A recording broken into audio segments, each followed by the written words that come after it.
मौसम की तैयारी। तिलारी वन में ठंड दस्तक दे रही थी। सभी जानवर आने वाले कठिन मौसम के लिए तैयारी करने में लगे हुए थे। एक पेड़ पर रहने वाली चिड़िया भी उनमें से एक थी। हर साल की तरह उसने अपने लिए एक शानदार घोंसला तैयार किया था, और अचानक होने वाली बारिश और ठंड से बचने के लिए उसे चारों तरफ से घास फूस से ढक दिया था। सब कुछ ठीक चल रहा था कि एक दिन अचानक ही बिजली कड़कने लगी और देखते देखते घनघोर वर्षा होने लगी। बारिश से ठंड भी बढ़ गई और सभी जानवर अपने अपने घरों की तरफ भागने लगे। वो चिड़िया भी तेजी दिखाते हुए अपने घोंसले में वापस आ गई और आराम करने लगी।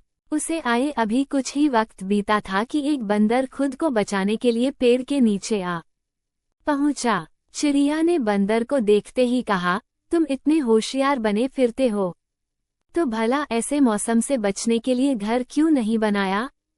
ये सुनकर बंदर को गुस्सा आया, लेकिन वो चुप ही रहा और पेड़ की आड़ में खुद को बचाने का प्रयास करने लगा।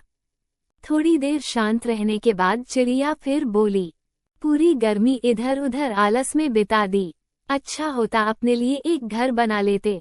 ये सुन बंदर ने गुस्से में कहा, तुम अपने से मतलब रखो, मेरी चिंता छोड़ दो।